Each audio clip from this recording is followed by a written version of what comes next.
আসসালামু আলাইকুম।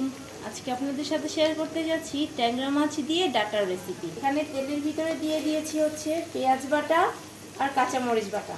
এটা সুন্দর করে ভেজে নিব। এর ভিতরে দিয়ে দিব আদা রসুন বাটা, জিরা বাটা, লবণ, হলুদের গুঁড়া, মরিচের গুঁড়া, ধনিয়ার গুঁড়া। এটা সুন্দর করে এখন কষিয়ে নেব।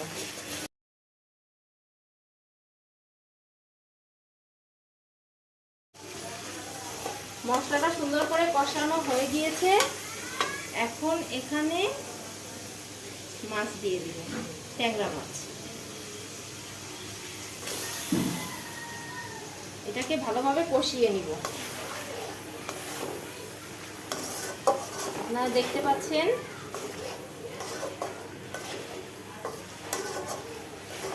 আপনাদের কাছে আমার রান্না বান্না বা আমার রেসিপিগুলো কেমন লাগে অবশ্যই কমেন্টে জানাবেন।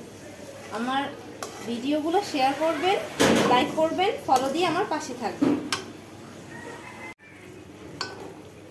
আল্লাহ আমার রবি রবি আমার সব, দমে দমে তনু মনে তারি অনুভব।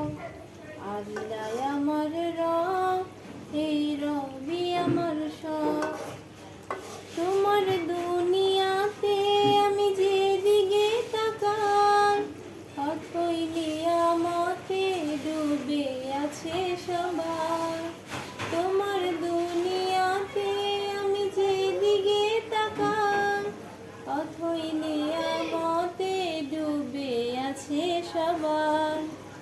আল্লাহ আমার রবি আমার সব।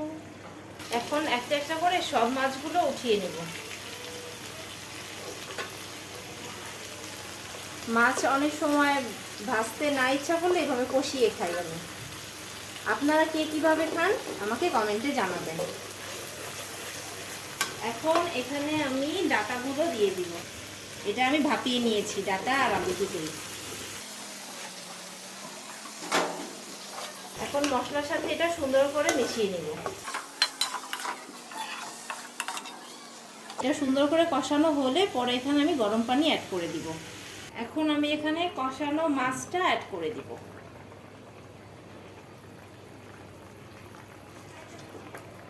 সুন্দর করে ছড়িয়ে দিব। আর এই মাছটা যেহেতু অনেক নরম তাই সাবধানে কাজটা করতে হবে যেন মাছটা ভেঙে না যায়। আমাদের রান্না হয়ে গেল ট্যাংরা দিয়ে ডাটার রেসিপি। আমাদের তরকারিটা রান্না করা হয়ে গিয়েছে, দেখতেই পাচ্ছেন। মাশাআল্লাহ খুব সুন্দর দেখাচ্ছে। খেতেও মজা হবে অবশ্যই, কারণ রোজা রেখেছি, টেস্ট করে দেখতে পাচ্ছি না, লবণ কম বেশি সেটাও দেখতে পাচ্ছি না। তো আজকের মতো আল্লাহ হাফেজ, ইনশাআল্লাহ আবার দেখা হবে।